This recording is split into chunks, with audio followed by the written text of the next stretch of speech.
Hey, good morning, good afternoon, good evening, good night, and fuck Cipha Sounds, because I don't know where he is today. Actually, I think he's working at MTV. He's finally back in the country, but he couldn't be here, and I didn't want to pass up a great opportunity to talk to Brother Ali. What up, bro? How are you? I'm good. I'll be here with you. I'm first of all, pocket square game strong. Thank you. You know, I don't play around with these pocket squares these days. I'm very into pocket squares. It's funny because somebody spilled coffee on me on the way here, and I actually grabbed another handkerchief from my back pocket. And I was just thinking about how much my wife would love to see that. Well, that you had another option. That I had two. You know what I'm saying? Well, you're not going to use the pocket square. Don't.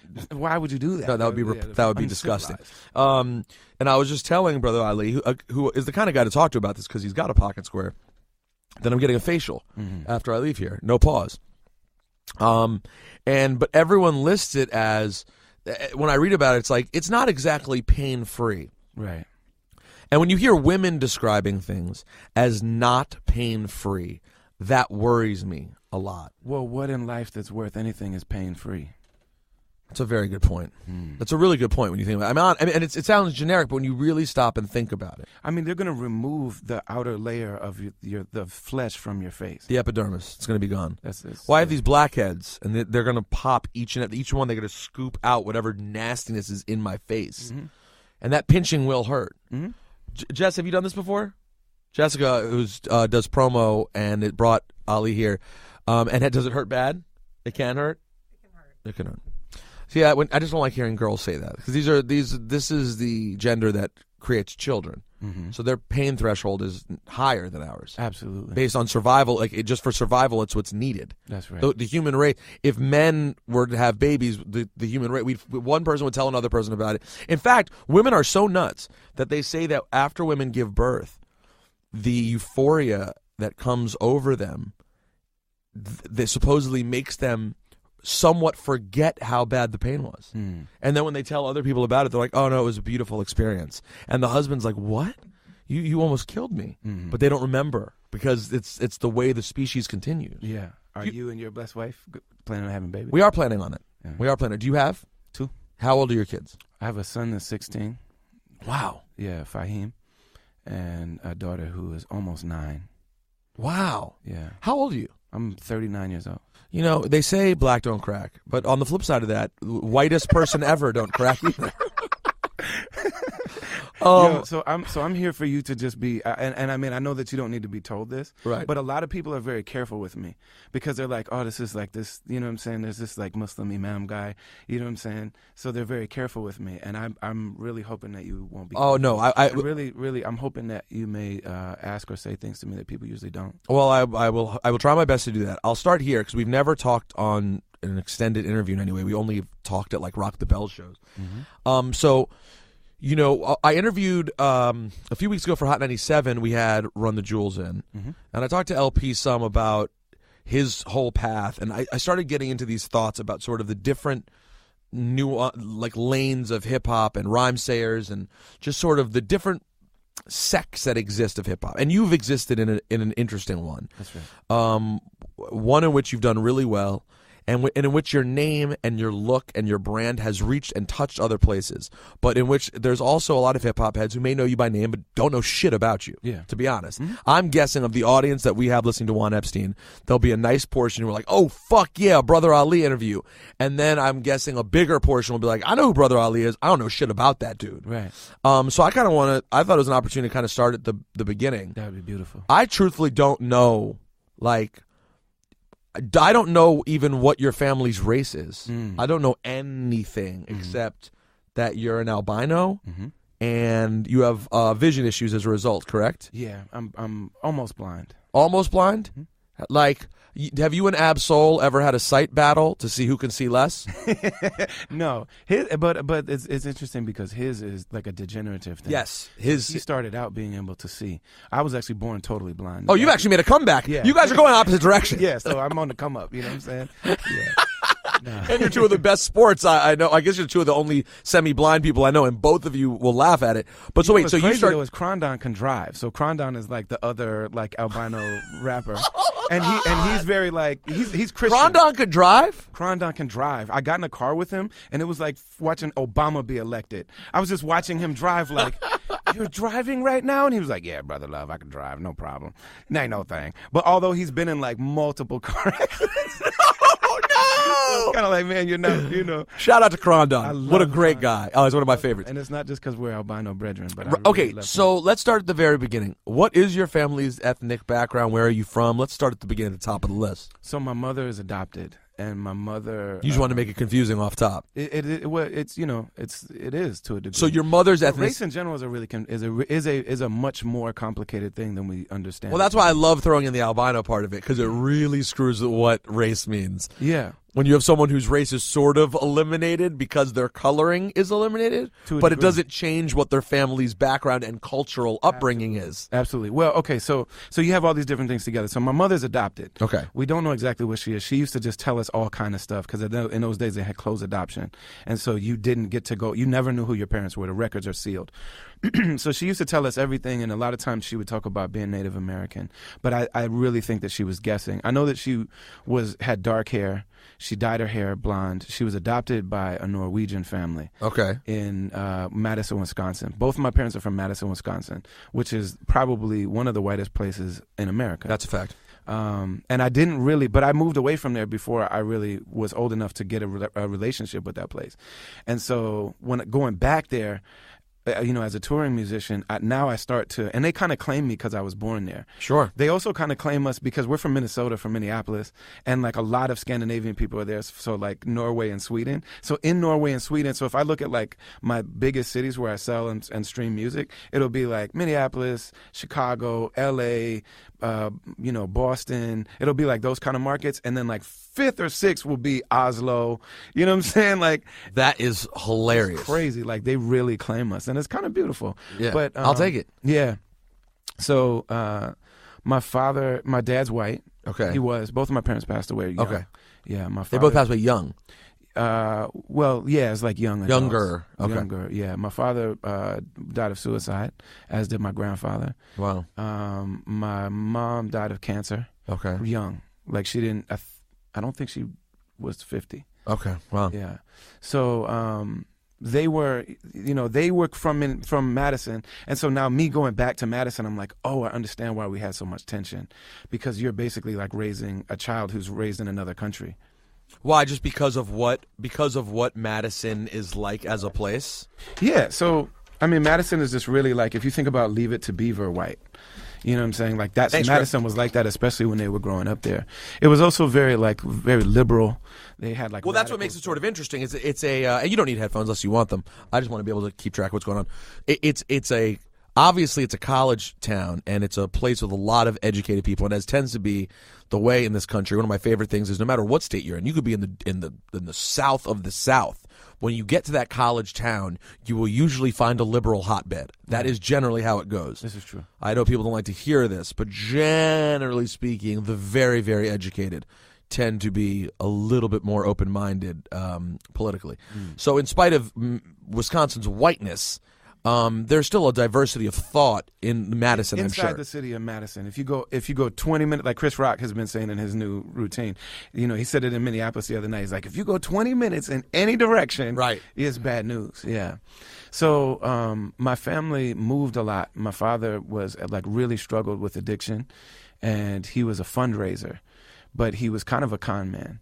And so we would go to a city, and which is, by the way, I mean, all fundraisers are sort of a con man, but he took it to another level, you're saying. I mean, yeah, man. I mean, he was like, there are fundraisers that actually see themselves as being in a service role. Of course. Like, there are people who have a lot of resources who genuinely would like to do good, and they need somebody to help them manage that the same way they have people that manage everything else in their lives. And so they basically will say, like, this is something that actually matters to you, and you can have a long-term relationship with a donor, and that's what you want to do. Sure. My dad was really good at going in, making people like him, and then he would figure out what was near and dear to their heart and get them to basically he would basically crap out on the first. He would get them to give a big donation, but he would destroy the relationship, and then over time he would start And would he to take a act out and piece? things. Would he take a piece of the money? No, but he was always able to flip it into a better job. So when I was born, we were, food stamps, government cheese, all that kind of stuff. By the time my dad finally and my mom finally just stopped dealing with each other completely, we were living in like a split house in the suburbs. So he really did Move his way up. Yeah, move his way up. So what would he do? He would take the money from a donor, go to a place find a place, a huge donation, and as a result of that huge donation, he would then be able to get a job for said place or something? No, he would basically use his reputation, and he would basically say I got this and this and this from my last employer. He's just not telling them that they fired me and I can never go back to that city again. Right. Because I burnt everybody. So he would go and he would work for a place like the public radio station or the public TV station or something like that. And he would get to know all of the donors, and he would find out what was nearest and dearest to their heart. And rather than allowing them to give in a sustainable way over time, he would get them to just do one major joint. And so they would do it, and then he would burn up the relationship. And that would be that. Yeah. So we moved from city to city, mostly small cities in Michigan that are really similar versions of Flint or Gary. Those little towns where, they had industry at one time. They were still majority white, but they had sizable black populations. People that came from the South for jobs. So they left their families, left the land, left where all of their folks were, came up to the north to get jobs. And then the jobs went away. And then they had maybe 10 years of the job, and they got used to middle class life, and then the jobs go away. And so what you have in that time is obviously, we were about the same age, I think. So crack came in and all that kind of stuff. That's what replaced the jobs. Now, and what drugs was your dad into? It was mostly alcohol. Oh, okay. Yeah. That was his addiction of. But it was just really severe. Right. Yeah. So they were split a lot of the time. So there'd be times where he would go to the next city. Sometimes he would go to the next city and he would have another lady in the other city, or there were times where eventually when we moved to Minneapolis, he had a family. You know what I'm saying? Oh, he had a separate family. Yeah. Oh. Yeah. And then that's aggressive. Yeah, he was a serious dude. So the side family is that's something I've never even understood. He went for it. It doesn't even make sense from there's no level in which it makes sense, because all you did was, because everyone understands, even if a woman hates you, mm-hmm. she'll understand why you wanted to go get outside sex. Everyone gets that part. Mm-hmm. Where I get so lost is when you want to start having secondary relationships. Because that just seems so complicated. Mm-hmm. That there are guys out there in this world who have to balance the lies between two relationships, and at a certain point, they're no longer having sex in either. You know what I'm saying? Because if you have a long-term affair, right. Eventually the second woman becomes like your first woman to a certain extent, mm-hmm. and now you basically just have two full responsibilities without the glamorous affair anymore. So I'm Muslim, and I know a number of Muslim men who have more than one wife. But legitimately. Yeah, legitimately. Okay. And it's well known, and it's right. The whole community might not know because people actually have a low opinion of that. But I don't understand. If it's legal, listen, if you got approval for it. Now, I might think you're crazy and it's stressful, right? But I certainly also respect it on another level. Yeah. All right, but continue. Culturally, it's difficult, but so I know a lot of people that are in that situation. A lot of them are really, really difficult. It's very rare that it really is man, this was the best thing for me. Oh yeah, I just need to have tons of wives. Yeah, it sounds great in theory. In practice. It's not, and in reality, it's not really a sex thing. No, in those situations, I'm sure it's not. It's not a set. You know what I'm saying? There is that element where men talk about the fact that, both of the women have an understanding that because there's another wife, that there's this almost weird kind of silent competition thing that's happening. And as a result, it can have its own benefits. Yeah, a lot of them report that they relationships become healthier when it's really done very, very well. And when that's done well, it's usually, first of all, both wives are completely in the know about each other and the situations and all that kind of stuff. And then you have an elder or a teacher that's kind of supervising it and kind of helping to facilitate things. So you're not just doing it based on what your ego desires. It's based on actual, wisdom and what's best for these families. And so you just have a bigger family, extended family.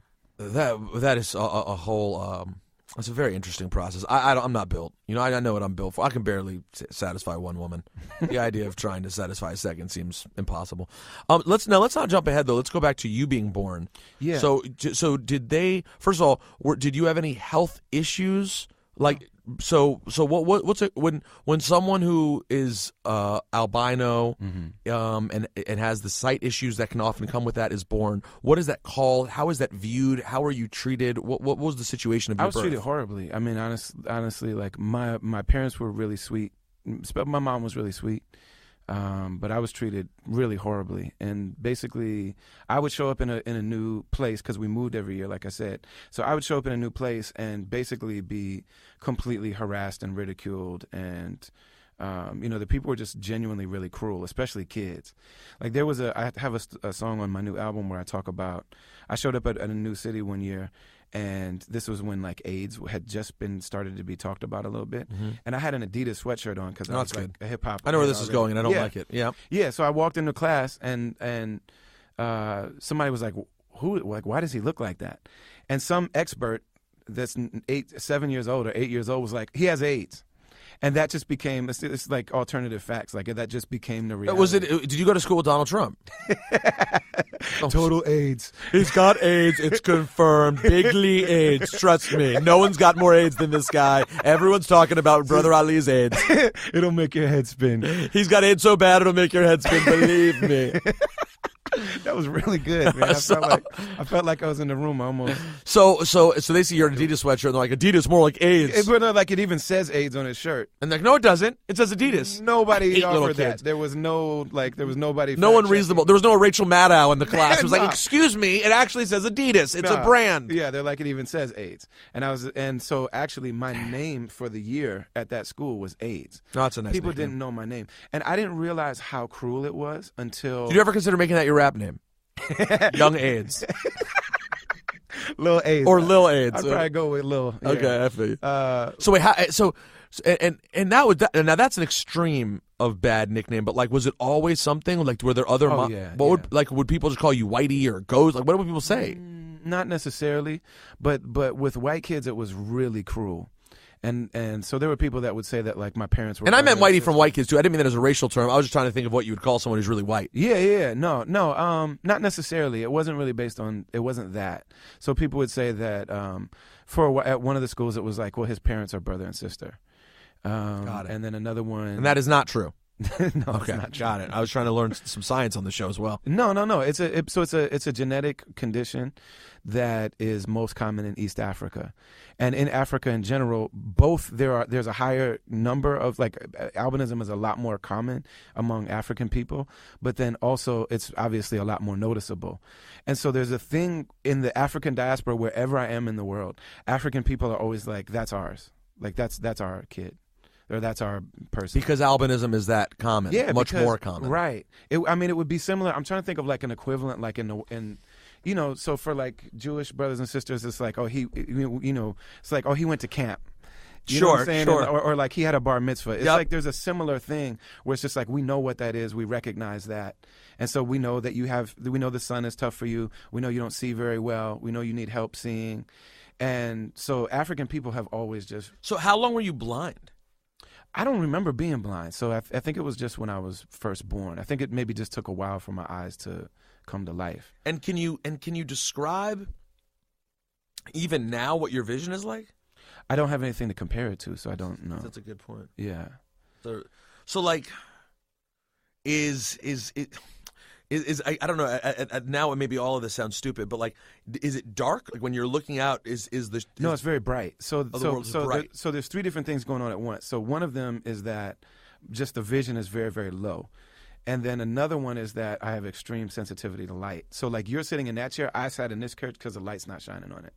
So like I had to like, you know what I mean? You look in a room and naturally find the darkest spot. Yeah, but then also my back's to the window. So if the clouds broke and it got sunny outside, it wouldn't shine in my face. It would shine in yours. Got it. So the sun would be to my back. You know what I mean? And how easily, like, for example, Absol, whenever I see Absol, half the time I see him, it's at a venue or something.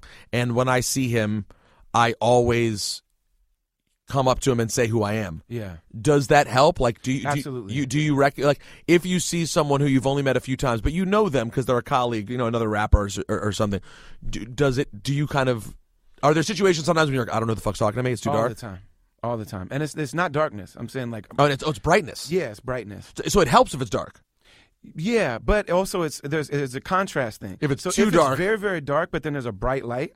So I mean, if you think about like what it looks like when a cop shines a light in your car, you can't see shit. Yeah, so there's a lot of times where even if it's completely dark, it's like that. So for me, like dawn and dusk are the best times of day. So right now, this light in this room's pretty good. It's pretty good. Like you can recognize that it's me right when you saw me. Right. But if I saw you outside and I didn't know that Peter Rosenberg was going to be here, I might not. But the second I heard your voice, I really relate to voices. And it's interesting that most of my friends are people with really distinctive voices. Wow. Yeah, and I like really relate to those people. So you know what I'm saying, and I start doing people's voices, like you know what I'm saying? After hearing it enough. Yeah. So were you always big into like radio and sound and audio? Yeah. So what was the early hip hop you started getting into? I mean, at this point, and you're getting treated shitty by other kids. Yeah. So just to kind of like bring that story around. So my mom, one time we were gonna go from one school to another. My mom was a dark-haired woman who dyed her hair blonde because she was born into this, or she was adopted by this like Norwegian family. So we switched schools one year, moved to a new city, and my mom was like, "We're gonna dye your hair blonde." And so you can basically like pass for a normal white boy. What color was your hair at the time? It's completely white, same color as my beard. Oh, it was white. She said, "Let's dye it blonde." Yeah, she's Got like, it. "Let's dye it blonde." And then she said, "We're gonna get like tinted glasses so that people can't see what your eyes look like." And so basically, like I was gonna pass or try to be more like acceptable to people. And she was thinking this will just make your life easier. Yeah, exactly. And so she took me to this like a place where you get your hair dyed, but pig dye works with the color that's in your hair. It attaches to the color in your hair, and since I didn't have any, it turned my hair purple.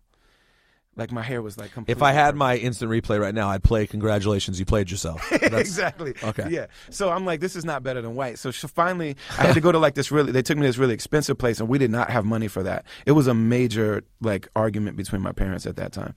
And she took me to this expensive place. They dyed my hair blonde, and it kind of is like, the scene in the Malcolm X movie where he takes his thing off and he's like, "Look white, don't it?" Like I took the thing off and I was like, I'm looking at myself in the mirror and it's me, but that's not me. And so I realized, like, over time I had to go back because the new growth would come in, and you'd have to go back and, like, touch it up every couple of weeks. That's right. And it's like the thing that naturally grows out of my body is a dirty secret. And we have to cover up who I am to become acceptable to these people. So when I was in second grade, there was a woman who worked at my school who was, like, the lunch lady. These schools that know they're not serving black kids well, they hire, like, one black staff to be like, go talk black talk to these kids. Yep. So we had that, and she basically, over the course of that year, taught me about the idea of black is beautiful. And basically that became the way that I understood how to navigate life. So she gave me all this wisdom about the fact that you have to be acceptable to yourself. These people don't know who they are except that they think they're better than somebody. That's the only identity they have. So they need somebody to Hold on, look so down she took upon. the exact same principles from black is beautiful and the things that you could use to say at that time, 80s, to make black children feel better about themselves. Yeah. And she applied it to an albino white boy. Yeah. And it served the exact same purpose. Exact same purpose. Wow, that's I just amazing. got chills because, just thinking about that woman. Because she used to have, and she gave me the life game that I use to this day. I'll be 40 in the summer. Me and you, our birthdays are only a couple years, but you're a couple years I'm younger than me. 37. Yeah. What day is your birthday? 30th. Right, I'm 23rd. Yeah. So, and Chuck D's birthday is around that time. Yeah. There's a lot of good birthdays in July. Yeah. So she basically was like, these people need you to be better than. So that's the purpose you serve to them. So when you stop serving that purpose, they'll move on to somebody else. And, she used to have these sayings for me, like, keep your chest off your chin. Don't fix your face. She used to tell me that all the time. Like, if they hurt your feelings, don't let them see it. And don't ever act She used to say, fix your face? Fix your face. A lot of people know that she turned out to be Funk Flex's mother. That's the beautiful part of the story. Because Funk Flex is big on fix your face. Dude, yeah. I used to go in the bathroom and look at the thing like, how does one fix one's face? I don't even understand what this means. What do you mean? But she used to be like, if you're going to cry or you want to like blow up, go do that in the bathroom. Like, don't show them that they're affecting you because that's why they're doing it. And she's like, you have to know who you are. You're a child of God. And it was all through Christian lens. But she's like, you're a child of God. And did you have any religion growing up? My parents went to church, but then also, so because of her, from the time I was like second grade, I didn't have friends until her. And I didn't have like a way of engaging other people until her. And then You had no children friends. No. And then all of my friends after that were black until I became an underground hip hop thing. And then they became white. Then you got a lot of white people in your life. Sweet irony. Yeah. So were the first kids to embrace you black? Yeah, but I wouldn't say embrace. Like, I was normal. Like, when I was with black people, I was a person. So I didn't even feel like these people embraced me, because it's not like they were like, come here, bright brother. You know what I'm saying? But I was just a kid. And they had jokes, but their jokes were just to be funny. And if I had jokes back with them, then we're equal. And so, and I never really felt like I felt like these people are the most beautiful people in the world. And all of the like wisdom and love and just the ability to maintain under these conditions. Like, I was just like, why does the world not recognize that who these people are? So because of the power structure, essentially, you, in a weird way, this is amazing. I'm sure you've thought about this before, but it's my first time talking to Extended. As the whitest man ever, you basically became black because white people wouldn't accept you. So obviously it's not the exact same experience as being black, because on sight people could still see you and assume you're white. But as far as being ridiculed, not being accepted, and being made to feel less than at that time, it made the experience much more relatable to being black in America than being like other privileged white kids. I mean, but it's weird because it's my own really unique kind of experience. Of course. Not the black experience. Of course, right. And I know that's not what you're saying. Exactly, but we have to be clear, because otherwise we're just waiting for the tweets that go, "You ain't black!" And I'm I'm very clear. And that's fine. And like, I'm not asking anybody to ever trust me on site. Like, watch what I do, and then use your heart to really gauge who I am. Right. And if it turns out that we're not supposed to rock with each other, then that's okay. That's okay. But most people, I think if you were to follow, what I'm attempting to do, it usually works out very well. So how do you start getting into hip hop? Well, my friends pretty much immediately. And this is now in Michigan? This is in Michigan. Okay. Yeah. Mm-hmm. They're like, yo, there's this cat, MC Breed. You got to hear about this. No, I actually met MC Breed. And when I was about 12, I battled Awesome Dre. Wow. Yeah. When I was 13, I met KRS-One, and he brought me on stage. Those lectures. That's a thing, right? Yeah. That's a story people know, though, right? I think like so. Legendary, kind of, that you were 13 and KRS brought you on stage. Yeah. So I just got chose again because, like, telling you this is interesting. Oh, that's exciting. Well, I just know I've heard that before. Because the last time I saw you, so all of my heroes have really embraced me. So Atmosphere were the first ones to take me on tour. Those are my big brothers. We have. And you were fans of theirs? I was like, I became aware of them, and I thought they were extremely dope. Like, they're about 5 years older than me. So when I was like 20, they were like 25 and pressing up their own music and throwing shows, and they were opening a store. And like, these were people that, like, we all could rap, but they figured out how to really make a life out of it. Yeah, and they did, though. If you were a fan of like regular underground hip hop, you would agree with my assessment. Atmosphere operated in their own world. Absolutely. And they would touch random, like, I literally had 1 or 2 Atmosphere records I ever played on college radio. Yeah. And yet there were some people at that age at the same time that all they listened to was Atmosphere. That's right. But for me, I was playing backpack raucous rap, and we would just play a random whatever record Scapegoat. You that someone was promoting. No, the record that I loved, the Atmosphere record I loved, was Trying to Find a Balance. Okay. So like whatever random record that got promoted to me, and I was like, all right, let me try it. Yeah. And that was all I'd play. I wasn't like. Was it Jessica sending it to you? It was at that time. That was you sent Trying to Find a Balance. Were you already working it then? Yeah. Wow. Yes. So Jessica was like, yeah. When my first album came out, Jessica was living in L.A. I went and like stayed at her crib for like a week, and she took me everywhere. And I freestyled on the radio at Kanye West with her on that trip. Oh, with who? Sway and Tech? No, that was at Power 105 L.A. Power 106 LA. 106, yeah. Yes, so Jessica's probably the first person I ever knew in LA too. Back at that time, because Jessica was one of the very prominent indie promoters of hip hop at that time, and so Atmosphere operated this interesting space. So and you felt the same way. Were you were more into traditional underground rap? So would you say? Atmosphere was the first one to take me out on tour. The second ones were Brand Nubian. Brand Nubian showed me a lot of love, and then Rakim took me out for a full year, and then went out with Ghostface. And then, so like, I'm saying it's this very, really unique, beautiful life that I've lived where all of my favorite people have embraced me. And, you know, I'm on Chuck D records, Public Enemy records, and Chuck's on my record. He's one of my, like, absolute mentors and closest friends. Did you tell him when he hated me that I was a good guy? No, I didn't. Well, you just backed off. I tweeted you. I think I You tweeted did. you. And You did. I just asked you, I said, is there anybody that you would defer to no matter what they're saying?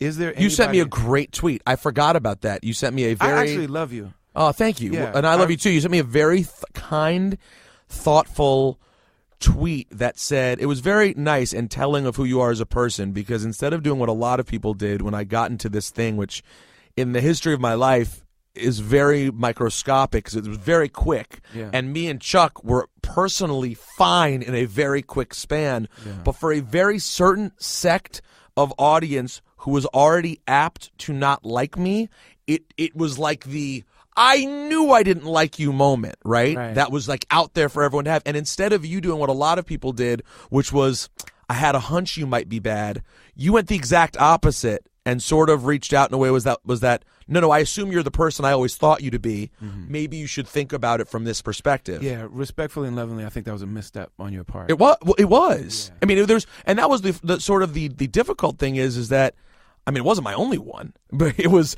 one that affected a certain population a certain way. And every once in a while, here's the thing. The reason I'm ultimately only pseudo-regretful of it is that I know myself personally well enough to know that there's a chance that back against the wall, feeling like the team that I'm with at the time is under attack, I may lash out at anybody, including someone I admire and should defer to. And so in that moment, when I felt... as much as I love, like, for example, as much as I love and admire Chuck, and he's one of the reasons that I love hip-hop, of course, my relationship with Hot 97 is different. And to other people, it's just a radio station. It's just whatever. It's a brand. They make money. They do. To me, this has been my entire life. So when I'm that way with Rhymesayers. So I wonder what would happen if someone you love and admire took a swipe at Rhymesayers, you might come out of pocket, and that's what ended up happening. But see, you probably wouldn't because you're a little more wise than I am. Well, but I came out I was of pocket. raised in a certain cultural context where it's like there are certain people that you just have to take that. Yeah, and that's kind of what I was asking you. And you were right. Is there anybody? Because if it's not Chuck, then who's it going to be? Right. You know what I'm saying? That because I mean, you know, Chuck is a very like fluid human being. Yes. And so it's a great way of putting it. And he has like a lot of. There's times where he's working stuff out loud. Yep. You know what I'm saying? It's happened as a fan. There were times throughout his career when he said stuff, and I was like, I don't agree with that. And then it's the overall picture of do you admire, respect, and know that this man's intention is for the good of the thing that you love most in the world. What's interesting is like, so KRS brought me on stage at 13. That's when he was doing those lectures for Edutainment album. Yep, of course. Where you hear him like talking about that. So I asked a question, and then he brought me on stage, and then he talked to me, signed my Stop the Violence book, and he told me my birth name is Jason before I became Muslim. So he said, Jason, unite humanity. KRS-One. And he said, you have to read the autobiography of Malcolm X. And basically sent me home with that. And because of that, that's how I became a Muslim. Wow. So that was the path that I wanted to get to. Sorry. Yeah. So all these years later, but like talking about deferring to these people. So literally all of my heroes, Minister Farrakhan, full embrace, Cornel West, full embrace, Chuck D, full embrace, Rakim, full embrace, you know, all of these people. That year, one of those years that because we were on Rock the Bells together like 5 years in a row. Yeah, One of those years, I'm like, I've never met KRS as an adult. And I actually haven't told this story publicly, but I tracked KRS down because you know, year after year I've been trying to have this conversation and show him the picture and just thank him and basically kiss the ring like, you're my dad, bro, like sir, you know what I'm saying? Right. And dad, bro, sir, dad, bro, sir, bro, dad, bro, because you're a bro, but at the same time you're sir. I mean, let's be clear. The teacher, like I'm totally, you know, every word. And he's has a birthday around our time too. He's also a Leo. There's like a lot of ways that I look up to this man like crazy. And I finally just tracked him down, and he was walking quick, and I literally grabbed his shoulders, and I was like, I need to talk to you. And he was not feeling it. And he kind of dissed me. You know what I mean? In the moment. But it's funny because Razkaz and Krondon were there, and they know him because he lives in L.A. You know what I'm saying? And Razkaz was even like, that was super cold. You know what I mean? And the next day I was with Chuck, and I told Chuck about it, and he was like, what? You know what I'm saying?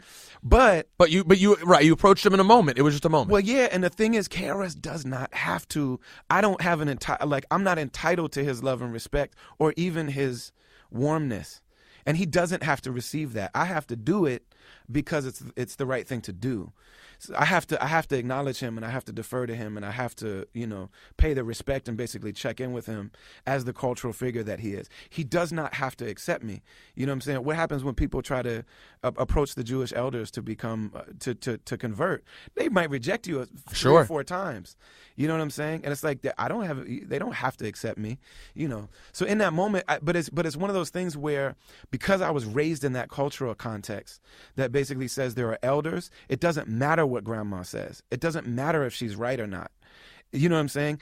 It's grandma, and you don't say that. You could joke about it later, but not at dinner. And I will tell you right now, that specific moment with Chuck D, and then other moments of mine, my own of what I thought I never had, just basic white privilege, takes over the moment. That is a real thing. Like, I mean, especially in terms of talking to elders, and the fact that we feel very young, like, no, my opinion, it has to be heard. That's right. And that's gotten me into it just happened. Like, me and Killer Mike talked about in the same Run the Jewels interview, we talked publicly about something that happened privately, which is him and I got into a fight over text because of some election talk where I didn't realize that I was injecting just my own sort of white privilege entitled bullshit in the way I analyzed his thoughts on Bernie Sanders and Hillary Clinton. And when he called me for it privately, I was so like taken aback and upset. And then he said, I'd like you to think about this. And I did. And I hit him back a little while later, and I was like, bro, you are so right. Like, I really missed it. Right. And so I can't guarantee it will never happen again. I just guarantee that I'm always open to being wrong. And there have been a handful of times which it happened. But it's interesting because, like you said, culturally having that there are people you need to defer to is an important quality, I think, to have. The thing is that I would imagine that in your family, 2 generations before coming to this country, that was in full effect. I'm sure. Because it's that way in all families. This is a very weird situation we live in. And it never existed in the history of humankind. This society that we live in now, this modernity, this like modern monoculture, and it's not just America. Like wherever our ancestors came from, we can't really even go back there, even if we know who they are. Most people don't know who they are. So, African people's history was stolen from them very violently. So you couldn't speak your language. 2 people that spoke the same language couldn't live together. When you had babies, your babies were like ripped from your arms. These people are like raping the women, and you know what I'm saying? That was done very violently. You weren't allowed to know your name. You weren't allowed to know your religion. You weren't allowed to know those things. But for European people, they went through a similar thing. It just wasn't done as violently. It was done through the violence of like economics and the violence of like social mobility. So you elect to get rid of that stuff, but it's still gone. And the void is still there. So all of that stuff where like as a human being, I'm supposed to have some sort of system of respect and culture and people that I defer to, people that I learn from, and then people that I teach. You automatically know that, which is why when something like hip hop comes along and it's coming from like the original human beings of Earth that like we all descend from, that's mom and dad. You know what I'm saying? So it's like there's something in the spirit that's kind of what we're going there for. But so the idea of being privileged, that's a very strange idea because all of us in this society, there's nobody that doesn't deal with layers of privilege and oppression. And privilege doesn't necessarily mean that somebody did anything wrong. It basically says that society is set up in a certain way where because of who you are, you're going to be set in a relatively privileged role, or you're just going to have a little bit more freedom, or the way that you're oppressed is not going to be as violent and overt. It's going to be a lot more covert and a lot more. So, the idea of like the person that works in the prison, they have the blue suit on, the prisoners have the orange suit on. The person in the blue suit still lives in prison. Of course, it's not the same as being an inmate, but they work in that prison because they build it in a poor community. You know what I'm saying? And the same thing with all the way down the line. So this system that we live in is super crazy.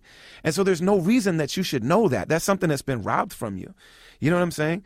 And so a lot of us that come to hip hop and a lot of people that come to hip hop and people of color, cultural art forms, there is a really pure thing inside of a person's heart that makes them want to engage that stuff, because it's like we've been starved of what it really means to be a dignified human being. Because how can you be a dignified human being without ancestry, without elders, and without babies that you teach. That's very interesting you put it that way, too, because when you think about all the people I know who decided, of all ethnic backgrounds, to be passionate about hip-hop, there is something there. There's an intrinsic part of a human quality, and it's one of the reasons that I so identify with a lot of people, and that, like, you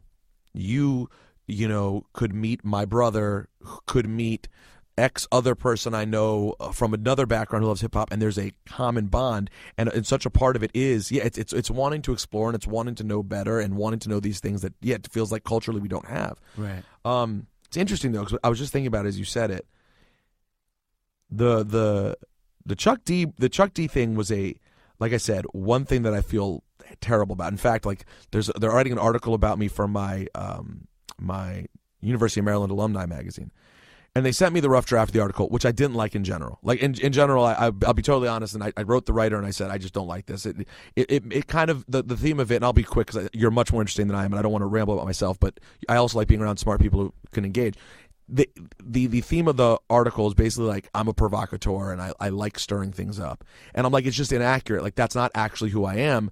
I understand why that story could be told from several years ago with a lot of things. I was like, I'm not trying to be the douchebag who's like, that's so not me anymore. Let's talk about the future. I don't mean that. I just mean you're fundamentally misunderstanding why I say what I say.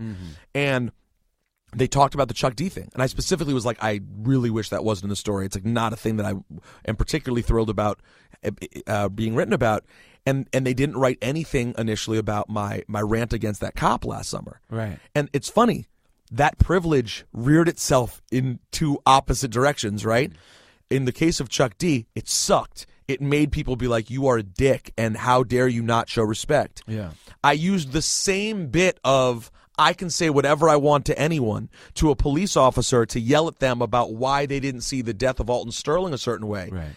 And it garnered 30 million views of people being like, yes, thank you. Yeah, you did that. In a way that only really came, to be truth be told, that conversation had to come in a certain extent from a privileged white boy. That was kind of the nature of, like, the truth is, and I've said this on our show many times, I don't get nervous around police. My experience is so vastly different that I generally feel a sense of relief when I see police. Like, if it's like, I'll be fine, whatever it is, it's fine. And no fear, because I know they won't do anything to me.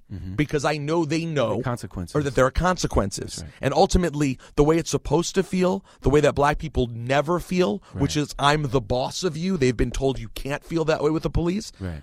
I do feel that way. Right. What are you doing? Yeah, I literally feel like, wait. And I'm not even rich, by the way. No. And I still feel like, Yeah. I know enough lawyers that if you fuck up, you will be fucking dead. Yeah. This will be a problem for you. This is your ass, badge, mister. buddy. Yeah. And so it's funny, but that is where that came from. Yes, Anyways, sir. you just got me thinking about No, that. it's real. And here's the thing about the privilege thing, and this is why I think we need a new word for that, because people that are experiencing some kind of privilege, we don't realize it. You don't realize that, like, so I'm saying, so like, I don't see well, so me coming into this room, I got to think about where I'm going to sit and all that stuff. You don't think about that.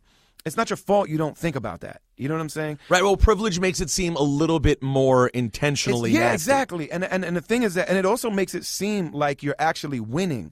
And the thing is that if you're not rich, white people are starting to realize you're not winning, really. You know what I'm saying? Like, basically this whole thing of, like, the idea of white was an invention of the 1% or the owners. If you will. Yeah, and those people did that stuff to each other in Europe for years and years and years.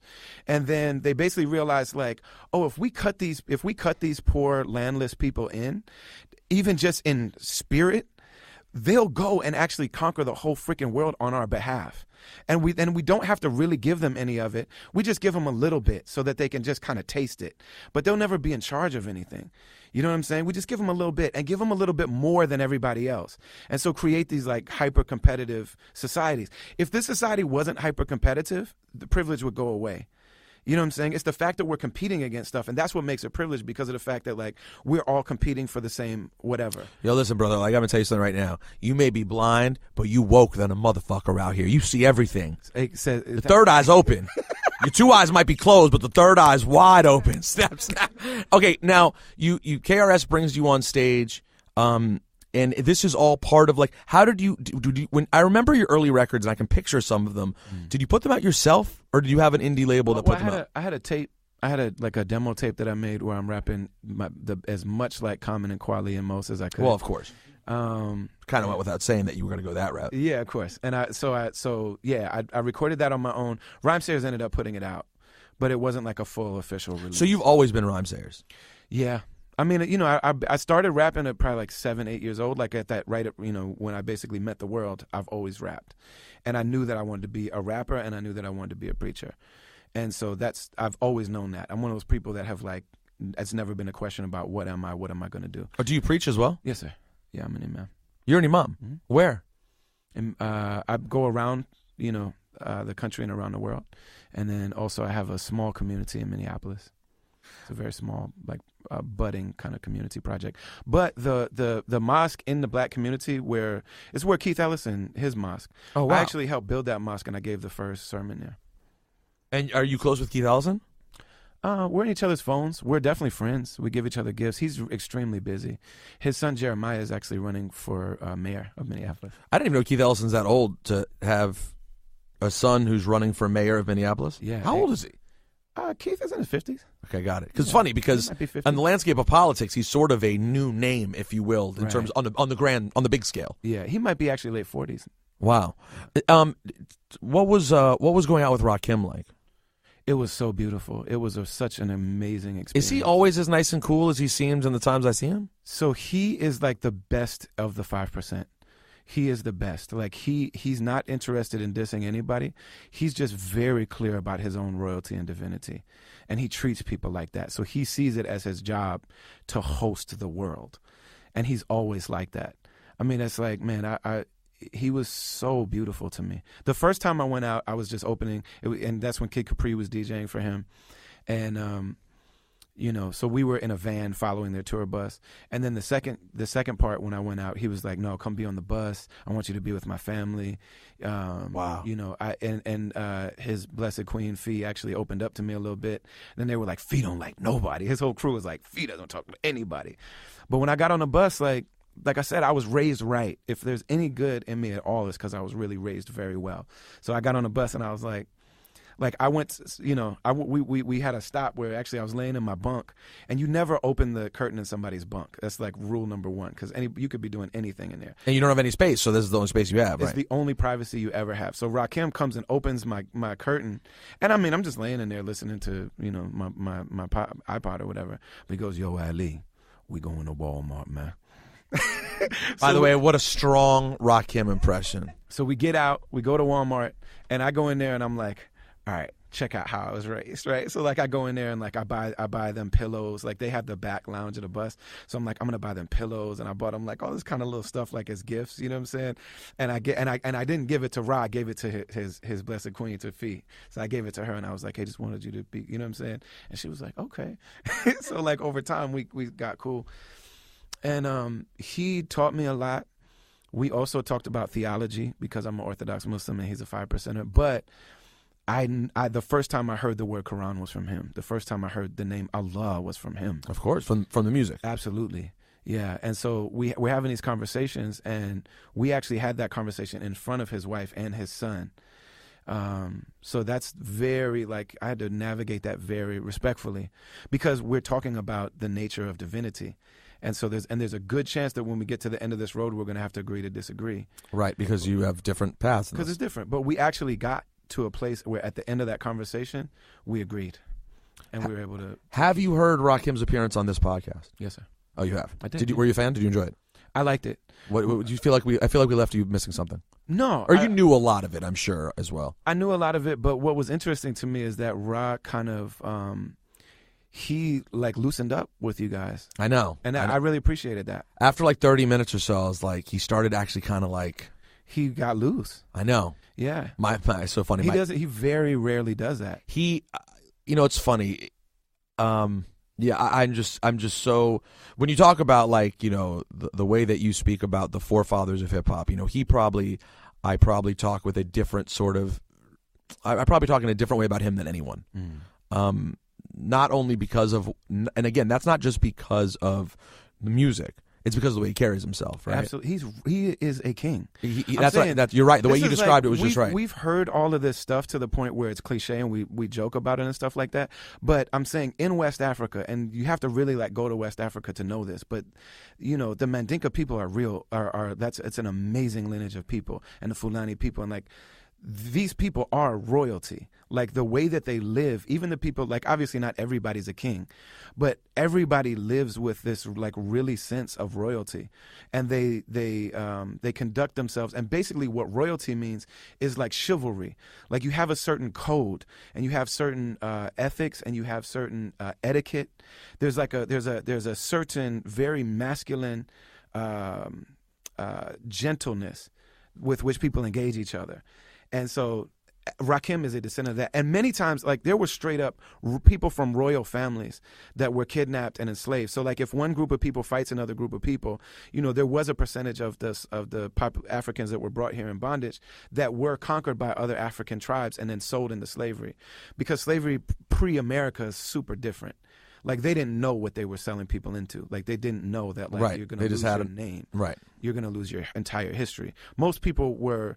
You know, slavery was very, very different. It's basically like one group of people conquers another group of people. They go to war.